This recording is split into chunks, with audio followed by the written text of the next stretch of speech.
Good morning twelfth class. आज की कविता है देवसेना का गीत। जयशंकर प्रसाद द्वारा रचित है ये कविता। आह वेदना मिली विदाई, मैंने भ्रमवश जीवन संचित मधुकरियों की भीख लुटाई।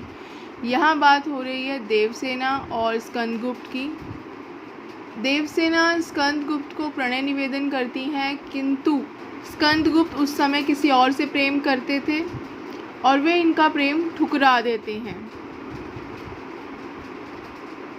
देवसेना जीवन पर्यंत अकेली हो जाती हैं, अकेले अपना जीवन बिताती हैं।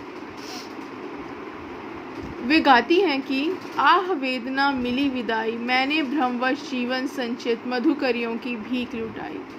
वो कहती हैं कि मुझे वेदना मिली, मुझे विदाई मिली और मैंने अपना जीवन का जो यौवन का समय था उसे भीख में लुटा दिया। यानी स्कंदगुप्त के प्रेम में, उसके इंतज़ार में ही मैंने अपना यौवन पूरा बिता दिया। ये देवसेना कह रही हैं। छल छल थे संध्या के श्रमकण, आंसू से गिरते थे प्रतिक्षण, मेरी यात्रा पर लेती थी नीरवता अनंत अंगड़ाई।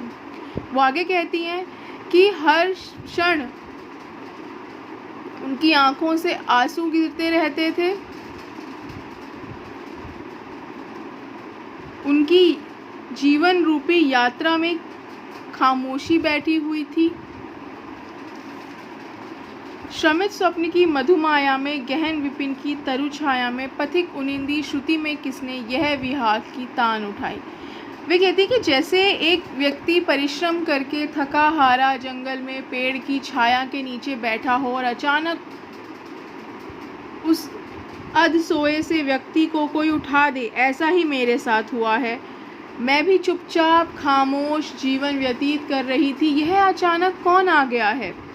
कौन मुझे अब आवाज़ दे रहा है जीवन के इस मोड़ पर?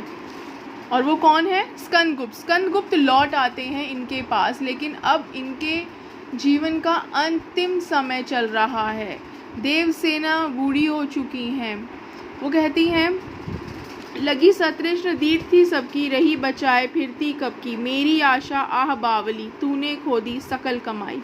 वे कहती हैं कि सबकी मुझ पर तृष्णा भरी प्यासी निगाहें थीं, मैं अपने आप को सबसे बचाती रही, आह मेरी बावली आशा ने सारी कमाई खो दी। यानी कि वो चाहती तो किसी का हाथ थाम सकती थी। एक वक्त था, एक समय था जब वो किसी का हाथ थाम सकती थी, किसी के साथ अपना जीवन व्यतीत कर सकती थी, किसी का प्रेम पा सकती थी। लेकिन कहती हैं कि इस बावली आशा ने तो मुझे ऐसा करने ही नहीं दिया। आशा को बावली क्यों कहा गया, ये प्रश्न भी आता है।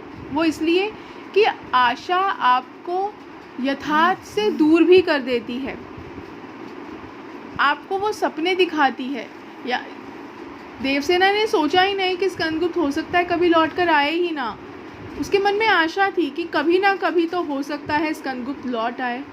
उसे एहसास हो कि देवसेना उससे कितना प्रेम करती है। चढ़कर मेरे जीवन रथ पर, प्रलय चल रहा अपने पथ पर, मैंने निज दुर्बल पदबल पर उससे हारी होड़ लगाई।